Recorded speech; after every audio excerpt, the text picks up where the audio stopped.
कहानी की शुरुआत में हम कैरिक को देखते हैं, जो एक जवान शेप शिफ्टर है। वो अपने परिवार के साथ पहाड़ों में रहता है। वो चाहे तो इंसानी रूप ले सकता है, लेकिन ज्यादातर समय वो एक कूगर के रूप में गुजारता है। कूगर अमेरिका में पाई जाने वाली एक बड़ी बिल्लियों की नस्ल है, जैसे हमारे यहाँ पे तेंदुआ और चीता। खैर, उसके परिवार वाले उसे मना करते हैं कि इंसानों से बात मत किया करो, लेकिन धीरे धीरे उसका मन इंसानों को समझने का हुआ तो उसने अपने परिवार को छोड़ दिया और फिर बाद में एक इंसानी परिवार ने उसे गोद ले लिया। एक दिन सुबह जब वो अपने नए परिवार के साथ नाश्ता कर रहा था, उसने अखबार में एक खबर देखी। उस खबर में लिखा था कि पिछले कुछ दिनों से अलग अलग तरह के जानवर इंसानों पर हमले कर रहे हैं। ये हमले लगातार बढ़ रहे थे। उस दिन सुबह कैरिक ने अपने भाई बहन को बाएं कहा और फिर अपनी माँ के साथ गाड़ी में बैठकर निकल गया। उसकी माँ मेलेडी उसे एक नया स्कूल दिखाने लाई थी। सफर के दौरान कैरिक ने देखा कि 2 कौवे उसके पीछे उड़ रहे हैं। उसे लग रहा था कि शायद ये भी शेप शिफ्टर हैं। शाम को सभी परिवार के लोग थक गए और रास्ते में एक होटल में रुक गए, लेकिन वो कौवे अभी भी उनके पीछे थे।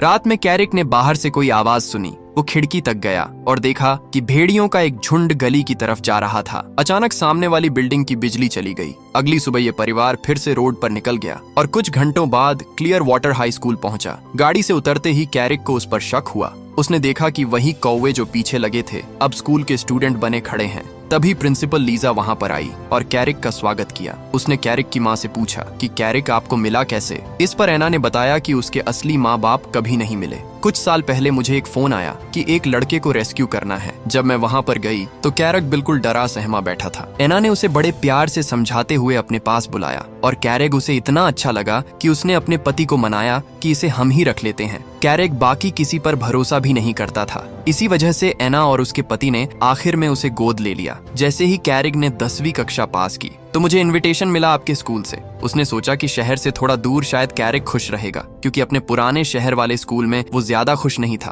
खैर, अब लीसा ने एना से कहा कि मुझे कैरिक से अकेले में बात करनी है। एना के जाते ही लीसा ने कहा कि मैं तुम्हारा राज जानती हूँ। उसने बताया कि इस स्कूल में सभी शेप शिफ्टर हैं, तुम भी वही हो, इसीलिए तुम्हें इनविटेशन आया है। मेरे यहाँ स्कूल के किसी भी आदमी के आगे अपना राज छुपाने की जरूरत नहीं है। अचानक स्कूल का अलार्म बज गया। प्रिंसिपल तुरंत निकल गई, ये देखने के लिए कि क्या हुआ है। उसने देखा कि कैरिक की माँ और बहन कैंपस में यूं ही घूम रही थीं। तो लीसा ने अपने असिस्टेंट से कहा कि उन्हें जल्दी यहाँ से ले जाओ, कहीं वो किसी को बदलते हुए ना देख लें। इतने सारे अलग अलग प्रजाति के जानवरों को एक जगह पर इकट्ठा देखकर कैरिक बहुत खुश हुआ। उसने पहली बार अपने जैसे और शेप शिफ्टर्स देखे थे। जब वो स्कूल के अंदर घूम रहा था, उसकी मुलाकात जेफरी नाम के एक लड़के की गैंग से हुई। उन दोनों के बीच शुरुआत से ही दुश्मनी सी छिड़ गई, लेकिन तभी उनका टीचर जेम्स वहां आ गया और उनके झगड़े को रोक दिया। थोड़ी देर बाद स्कूल के सभी बच्चों को इंट्रोड्यूस करवाया गया। एना अपने बेटे को वहीं छोड़कर वहां से वापस चली गई। जब वो और मेलेडी वापस गाड़ी की तरफ चले, तभी एक अमीर आदमी एंड्रयू मिलिंग कैंपस में आया। दरअसल एंड्रयू ही स्कूल की फंडिंग चलाता है। अपने परिवार को अलविदा कहने के बाद कैरिक की मुलाकात एंड्रयू से हुई। उसने बताया कि मैं जानवरों की तरह यूं इधर उधर फिरता थक चुका था। मुझे लगने लगा था कि जिंदगी में बहुत कुछ है जो सिर्फ कूगर बन के भटकने से नहीं मिलने वाला। जब वो अपने नए कमरे में आया, उसे स्कूल के रूल्स बताए गए। जैसे ही प्रिंसिपल बाहर गई, एक गिलहरी खिड़की पर आई। उसने खिड़की खोली तो वो छोटी सी गिलहरी अंदर आ गई और अपना परिचय दिया। उसने बताया कि मेरा नाम होली है और मुझे अभी के लिए तुम्हारा गाइड बनाया गया है। फिर वो उसे पहली शेप शिफ्टिंग क्लास में ले गई। क्लास शुरू होने से पहले उनके टीचर मिस्टर एलवुड ने सबको याद दिलाया कि अपनी शक्तियां सिर्फ क्लास में इस्तेमाल करनी है,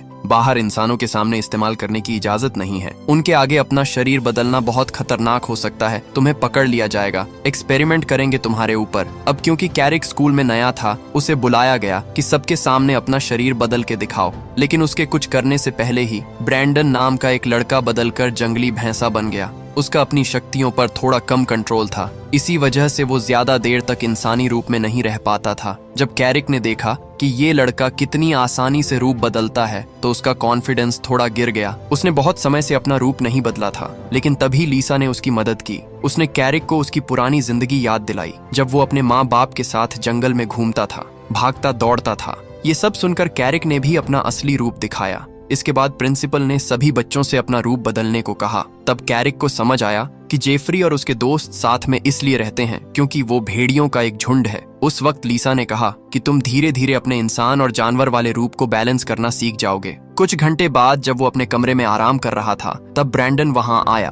उसने बताया कि वो कैरिक का नया रूममेट है। तभी अचानक से होली भी वहां टपक पड़ी और कहने लगी कि अब कैफेटेरिया जाने का वक्त हो गया है। खाने के बाद कैरिक की मुलाकात डोरियन से हुई। डोरियन एक लड़का है जो बिल्ली बन सकता है। इस स्कूल में आने से पहले वो एक इंसानी परिवार के घर पर पालतू बनकर रह रहा था, लेकिन फिर एक दिन उन्होंने मछली वाला कैन मुझे खुद खोलते हुए देख लिया, फिर निकाल दिया घर से। अब कैरिक का माउंटेन लाइन वाला रूप सबके सामने आ गया था। अब वो बहुत खतरनाक जानवर था, तो सभी बच्चे उसकी इज्जत करने लगे, लेकिन साथ ही जो बच्चे कमजोर जानवर बनते थे वो उससे डरने लगे। इस वजह से कई बच्चे उससे दूर रहने लगे, क्योंकि वो उनके लिए खतरा था। ब्यू नाम का एक लड़का, जो कि एक छोटे से प्यारे खरगोश में बदलता है, हमेशा बहुत डरा डरा रहता। कैरिक ने देखा कि जेफरी अपने दोस्तों के साथ उसे परेशान कर रहा है। ये देखकर कैरिक वहां गया और ब्यू को उन भेड़ियों से बचाया। दोनों गुटों में लड़ाई होने ही वाली थी कि तभी उनका टीचर जेम्स वहां आ गया। उस रात जब कैरिक अपने परिवार का सपना देख रहा था तो ब्रैंडन ने अचानक उसे जगा दिया।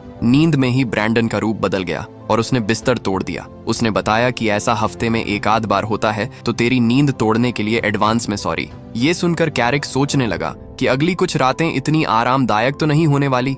अगली सुबह कॉम्बैट क्लास में बर्थ और ब्रैंडन को लड़ाई के लिए बुलाया गया, लेकिन ब्रैंडन अपना जंगली भैंसा लड़ने से पहले ही भाग गया। उसने कहा कि मैं लड़ाई वड़ाई में विश्वास नहीं करता, प्यार से नहीं रह सकते क्या हम। अब उसकी जगह पर कैरिक को बुलाया गया। जब टीचर ने देखा कि कैरिक को अपनी शक्तियों पर भरोसा नहीं है, तब आंद्रे वहां पर आया। उसने उसे एक छोटी सी पोटली दिखाई जिसके अंदर एक कूगर का पेशाब है और कहा कि इसे ध्यान से सूंघो। कैरिक ने ऐसा किया और तुरंत उसका रूप बदल गया। लड़ाई के मैदान में आकर छोटा होने के बावजूद उसने बर्था को अपनी ताकत दिखाई। इसके बाद लीरॉय और डोरियन को बुलाया गया, लेकिन जैसे ही डोरियन ने इस कंक को सूंघा वो तुरंत वहां से भाग गया और लड़ाई छोड़ दी। इस तरह लीरॉय आसानी से जीत गया। क्लास के आखिर में एंड्रियो ने कैरिक को बुलाया। उसने कहा कि मैं तुम्हें लड़ना सिखाऊंगा। उसने उसे वही पहले वाली पोटली देकर कहा कि आगे चलकर बहुत तरक्की करोगे तुम। जब जेफरी ने देखा कि स्कूल का स्पॉन्सर कैरिक पर ज्यादा ध्यान दे रहा है तो उसके मन में जलन उठी। उसने कैरिक को चुनौती दी कि अगर दम है तो 2 भेड़ियों से लड़ के दिखाओ। जेफरी ने कहा कि अगर तुम जीत गए तो हम तुम्हें कभी तंग नहीं करेंगे। शाम को कैरिक अपने नए दोस्तों के साथ ट्री हाउस गया। उसने उन्हें बताया कि वो चुनौती ले चुका है। ये सुनकर ब्रैंडन तो चिंता में पड़ गया। उसने कहा कि अगर लड़ते हुए पकड़े गए ना तो तुम्हें स्कूल से निकाल देंगे। लेकिन कैरिक ने कहा कि एक बार शेर ने जो बोल दिया वो बोल दिया। जब होली समझ गई कि हम इसका मन तो नहीं बदल पाएंगे, तो उसने कहा कि हम भी जितना हो सकेगा तुम्हारा साथ देंगे। ब्रैंडन ने कहा कि मैं भी देखने जाऊंगा कि कैसे तुम उन भेड़ियों के छुड़ाओगे। उस रात तीनों दोस्त चुपके से हॉस्टल से निकल गए। कैरिक ने अपनी जेब से वही पोटली निकालकर सूंघी और अचानक बदल गया। जब वो उस जगह पर गया जहां लड़ाई होने वाली थी, उसने पूछा कि वो कौन से 2 भेड़िए हैं जो लड़ेंगे, लेकिन तब जाकर उसे समझ आया कि उसके साथ तो धोखा हुआ है। 2 भेड़ियों की बजाय जेफरी और उसका पूरा झुंड उसके चारों तरफ आ गया। फिर भी कैरिक पीछे नहीं हटा। वो उन सबसे ज्यादा ताकतवर था, लेकिन भेदियों ने पीछे से हमला किया और सब मिलकर उसे गिराने लगे। अपने दोस्त को मुश्किल में देखकर होली ने ब्रैंडन को पहाड़ी से धक्का दे दिया ताकि वो रूप बदलकर लड़ाई में जा सके। ब्रैंडन ने भेड़ियों का ध्यान भटकाया और कैरिक ने हमला किया। तब जेफरी और उसका झुंड मजबूर होकर पीछे हटने लगे। अगली सुबह क्लास में जेम्स ने देखा कि कुछ बच्चे घायल हैं। उसने उनको मरहम पट्टी के लिए भेजा। जब उनसे पूछा गया कि चोट कैसे लगी तो सब अलग अलग बहाने लगाने लगे, लेकिन ये साफ पता चल रहा था कि उन्होंने रात को लड़ाई की है। प्रिंसिपल लीसा ने कैरिक को बुलाया थोड़ी पूछताछ के लिए, लेकिन उससे पहले ही एंड्रयू उसे अपने साथ ले गया। गाड़ी में चलते हुए एंड्रयू ने बताया कि मैं जानता हूँ कल रात क्या हुआ। उसने कहा कि एक असली माउंटेन लायन को अकेले ही सारे भेड़ियों को हरा देना चाहिए था, चाहे वो 4 हो चाहे 10। कैरिक ने बताया कि मैंने अपने परिवार को दरअसल छोटी उम्र में छोड़ दिया, इसीलिए मैं कभी शिकार करना सीख नहीं पाया। ये सुनकर एंड्रयू ने कहा कि मैं तुम्हें शिकार करना सिखाऊंगा, क्योंकि वो चाहता है कि कैरिक एक असली शिकारी बने। जब वो स्कूल वापस आए तो लीसा ने एंड्रयू को डांटा और कहा कि किसी भी स्टूडेंट को खास ट्रीटमेंट नहीं देना। फिर उसने कैरिक से भी कहा कि अगर यहाँ पर रहना है तो नियमों के हिसाब से रहना होगा। साथ ही प्रिंसिपल ने धमकी दे डाली कि अगर आज के बाद लड़ाई करते हुए पकड़े गए तो सीधा बाहर। लीसा के जाने के बाद होली और ब्रैंडन आए। उन्होंने पूछा कि क्या हुआ। तब कैरिक ने ल्यू को जंगल की तरफ जाते देखा। वो तुरंत उसके पीछे गया। दोनों ने टीचर्स को बात करते सुना। वो कह रहे थे कि जानवरों के हमले इंसानों पर बढ़ रहे हैं, जो कि बहुत अजीब बात है। जानवर शहर में जाकर क्या करेंगे? जरूर इसमें शेप शिफ्टर्स का हाथ है। परेशानी ये है कि अगर इंसानों को उनके बारे में पता चल गया तो दोनों प्रजातियों का एक साथ रहना नामुमकिन हो जाएगा। इंसान जिस चीज को समझ नहीं पाते उससे डरते हैं और फिर वो उन्हें खत्म करने लग जाएंगे। इसीलिए अब लीसा और वुड वॉकर काउंसिल को एक प्लान बनाना है जिससे और हमले ना हो। वापस आते वक्त कैरिक ने ल्यू को बताया कि जब मैं अपनी माँ के साथ यहाँ पर आ रहा था तो उसने 4 भेड़ियों को इंसानों पर हमला करते देखा था, और अब तो ये बात पक्की है कि वो जेफरी और उसके दोस्त ही थे। अगले दिन एंड्रयू कैरिक को जंगल ले गया उसकी पहली ट्रेनिंग के लिए। उसने कहा कि वो जितनी बार रूप बदलेगा उतनी ही आसानी से अपने दोनों रूपों को कंट्रोल कर सकता है, तब जाकर तुम अपनी पूरी ताकत को समझ पाओगे। शिकार शुरू होने से पहले कूगर ने अपना शिकार चुना और धीरे धीरे दूर गया ताकि एक जाल बिछा सके, और बड़ी फुर्ती से उसे अपना शिकार बना लिया। वापस इंसानी रूप में आते वक्त कैराग थोड़ा भावुक हो गया। उसने पूछा कि मुझे अपनी इंसानी फैमिली की बहुत याद आती है, क्या आपकी भी कोई फैमिली थी? एंड्रयू की आंखों में एक पुराना दर्द चमक उठा। उसने कहा कि मेरी एक बीवी और नन्ही सी बेटी थी जिन्हें बेरहम शिकारियों ने मार डाला, इसीलिए मैं इन इंसानों को खदाने बनाने से रोक रहा हूँ ताकि जानवर अपनी सरजमी पर चैन की सांस ले सके। स्कूल लौटकर कैराग ने बड़े गर्व से अपने पहले शिकार का जिक्र किया, मगर ये सुनकर ल्यू नाराज होकर वहां से चली गई। कैराग उसे मनाने बढ़ा तो होली ने उसे रोक लिया। उसने एक कड़वा सच बताया। उसने कहा कि लू की माँ को एक पूमा ने ही मारा था। वो उस जख्म को आज तक नहीं भूल पाई है, इसीलिए प्रोफेसर एलवुड ने उसे तुमसे दूर रहने की नसीहत दी है। कैराग उसे समझाने के लिए पीछे भागा, पर लू दुखी थी और वो एक हिरण बनकर घने जंगल में ओझर हो गई। रात के सन्नाटे में कैराग ने जेफरी और उसके साथियों को कहीं जाते देखा। वो चुपके से उनके पीछे हो लिया। वो भेड़िए एक माइन ऑफिस में तोड़फोड़ कर रहे थे। कैराग को वहां देख जेफरी ने उस पर हमला कर दिया, मगर एंड वक्त पर एंड्रयू ने आकर मामला संभाल लिया। एंड्रयू उन्हें अपने घर ले गया। उसने भेड़ियों को तो वापस भेज दिया, पर कैराग को वहीं रोक लिया। उसने अपनी बीवी और बेटी की तस्वीर दिखाते हुए बड़े दुखी मन से कहा, देखो कैराग, एक शिकारी ने इन्हें मारकर इनकी लाशों को ट्रॉफी की तरह सजाया था। इंसानों के दिल में हमारे लिए कोई जगह नहीं है। वो अपने मुनाफे के लिए जंगलों को श्मशान बना रहे हैं। तुम्हें पता है, इंसानों ने आजाद परिंदों से कहीं ज्यादा मुर्गियों को पिंजरों में कैद कर रखा है। उसने आगे कहा, काउंसिल पिछले 50 सालों से उन्हें समझाने की कोशिश कर रही है, पर कुछ नहीं बदला। मैं चाहता हूँ कि तुम मेरे इस मिशन का हिस्सा बनो। मैं वादा करता हूँ कि हम किसी इंसान की जान नहीं लेंगे। कैराग उलझन में था। उसने संभल कर जवाब दिया, मैं अभी इन सब बातों को पूरी तरह समझ नहीं पाया हूँ। मुझे थोड़ा वक्त चाहिए। वहां से लौटकर वो होली और ब्रैंडन के पास पहुंचा। होली ब्रैंडन को एक पेड़ के तने के पास ले गई थी ताकि वो अपनी ताकत की प्रैक्टिस कर सके। जोश में आकर ब्रैंडन ने जंगली भैंसा बनकर तने को ऐसी टक्कर मारी कि वो सड़क की तरफ जा गिरा। इत्तेफाक से एना और उसकी फैमिली कैराग से मिलने आ रही थी। ब्रैंडन की टक्कर से उनकी गाड़ी का एक्सीडेंट हो गया। उसी टूटी हुई कार के साथ एना स्कूल पहुंची। मेल्डी ने कैराग को उस रहस्यमयी भैंसे और कार के बारे में बताया, पर कैराग खामोश रहा। एना ने मुस्कुराते हुए कहा, कैराग, हम अगले हफ्ते हकिंग पर जा रहे हैं, क्या तुम हमारे साथ चलोगे? कैराग फौरन मान गया। उसकी खुशी देख मेलेडी ने उसे तोहफे में एक यूनिकॉर्न दिया और फिर वे वहां से विदा हो गए। होली और ब्रैंडन ने कैराग का दिल टटोलने की कोशिश की, उसकी असली फैमिली के बारे में सवाल पूछे, पर उसने अपनी खामोशी नहीं तोड़ी और तेजी से घने जंगल की ओर निकल गया। वो अपनी पूर्व में पहाड़ों की ऊंचाइयों पर आजाद घूमना चाहता था। तभी विंग उसे ढूंढते हुए वहां पहुंची और उसे वापस स्कूल चलने की ताकीद करने लगी। तभी फिजाओं में एक मनहूस सी गूंज सुनाई दी। एक शिकारी ड्रोन और कुछ शिकारी कुत्ते उनके पीछे पड़ चुके थे। बचने के लिए कैराग और विंग एक ऊंचे पेड़ की ओट में छिप गए। कुत्ते तो उन्हें सूंघ ना सके, पर वो कमबख्त ड्रोन उनके बिल्कुल करीब आ चुका था। विंग ने फुर्ती दिखाई और झपट्टा मारकर उस ड्रोन को जमीन पर दे मारा। कैराग स्कूल की तरफ भागा, पर शिकारी उस पर अंधाधुंध गोलियां बरसाने लगे। भागते भागते वो पसीने से तरबतर और बुरी तरह निढाल हो चुका था। जबकि शिकारी कुत्ते उसकी गर्दन तक पहुंचने ही वाले थे, तभी शैडो कौवा वहां पहुंचा और कैराग का बैग फेंकते हुए चिल्लाया, कैराग, तुम्हें फौरन इंसान बनना होगा, वरना ये कुत्ते तुम्हें फाड़ डालेंगे। कैराग की हिम्मत जवाब दे चुकी थी। वो चाहकर भी खुद को ट्रांसफॉर्म नहीं कर पा रहा था, मगर तभी बैग से मेलेडी का दिया हुआ वो नन्हा सा यूनिकॉर्न बाहर गिरा। उसे देखते ही कैराग को अपनी इंसानी फैमिली की मोहब्बत याद आई और देखते ही देखते वो इंसान में बदल गया। कुत्तों ने एक इंसान को देख अपना इरादा बदल लिया और वहां से चले गए। कैराग इस कदर थक चुका था कि वहीं बेसुध होकर गिर पड़ा। जब उसकी आंख खुली तो वो एंड्रयू के घर में था। होश आते ही कैराग ने सहमे हुए लहजे में कहा, एंड्रयू, वो शिकारी पूरी तैयारी के साथ आए थे। कहीं ऐसा तो नहीं कि मेरी पूमा फैमिली भी आपकी बीवी और बेटी की तरह उनका शिकार बन गई? एंड्रयू ने उसे हौसला बंधाया।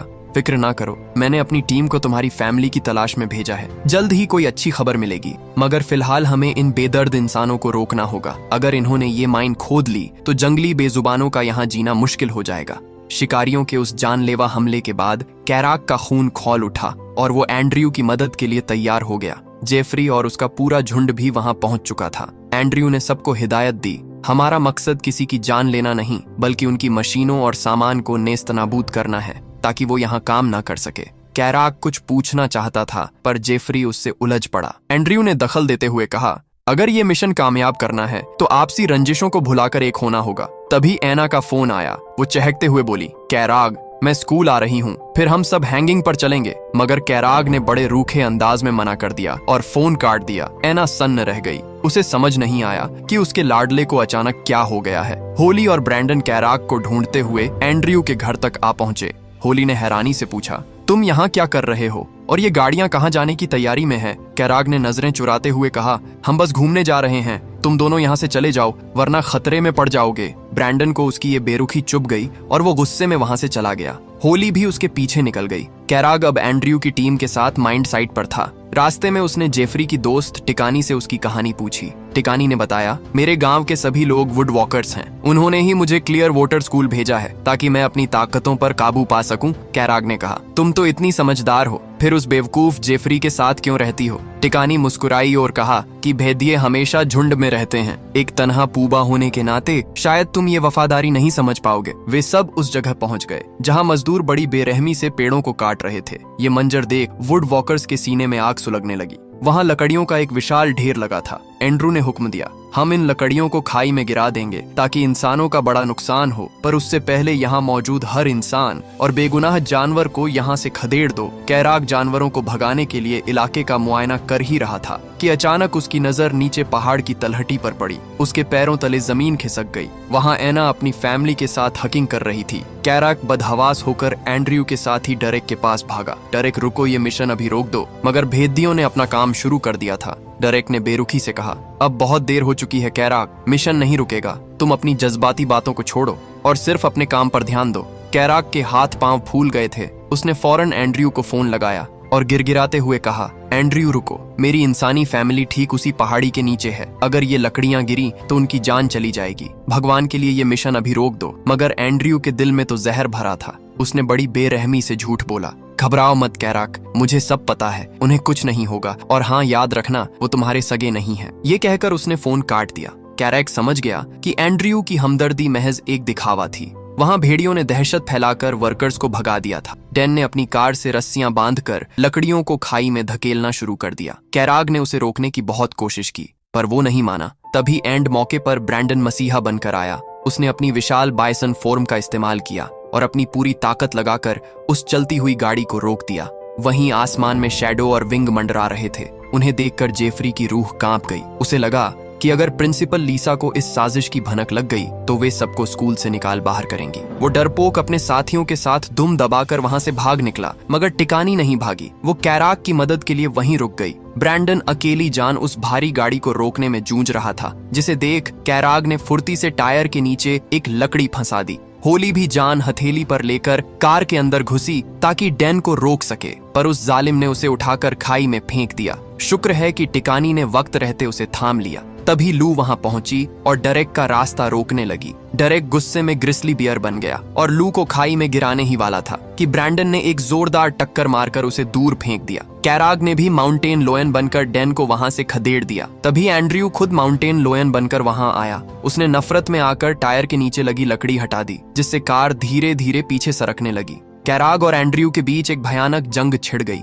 एक तरफ लालच था और दूसरी तरफ अपनों को बचाने की तड़प। मगर अफसोस, भारी लकड़ियां खाई में गिर ही गईं। कैराग ने अपनी लड़ाई छोड़ी और बिजली की तेजी से एना को बचाने के लिए नीचे कूदा। एना ने मौत को अपनी तरफ आते देख लिया था। वो डोनाल्ड और मेल्डी को लेकर एक पेड़ की ओट में छिप गई, पर मेल्डी, उसने हेडफोन लगा रखे थे, उसे कुछ सुनाई नहीं दे रहा था और मौत की लकड़ियां बस उसे कुचलने ही वाली थीं। तभी एक साए ने छलांग लगाई। कैराग ने अपनी जान की परवाह न करते हुए मेल्डी को खींच लिया। अपनी बेटी को सही सलामत देख एना की आंखों में खुशी के आंसू आ गए। मेल्डी ने उस पूमा की तरफ इशारा किया, पर किसी ने उसकी बात पर यकीन नहीं किया। ल्यू, होली और ब्रैंडन बदहवास होकर कैराग को ढूंढने लगे।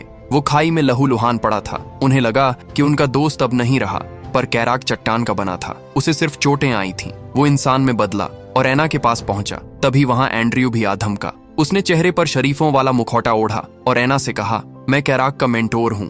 हम यहाँ सैर पर आए थे। शुक्र है खुदा का कि आप सब महफूज हैं। अपनी छवि सुधारने के लिए उसने ऐना की फैमिली को हेलीकॉप्टर से अस्पताल भिजवा दिया। जाते जाते उसने कैराक के कान में जहर घोला। अगर तुम ऐसे ही इंसानों के लिए अपनी जान दांव पर लगाते रहे तो कभी असली वुड वॉकर नहीं बन पाओगे। कैराक ने जवाब दिया, मैं एक असली वुड वॉकर हूँ एंड्रयू। आपकी और मेरे पिता की सोच गलत है।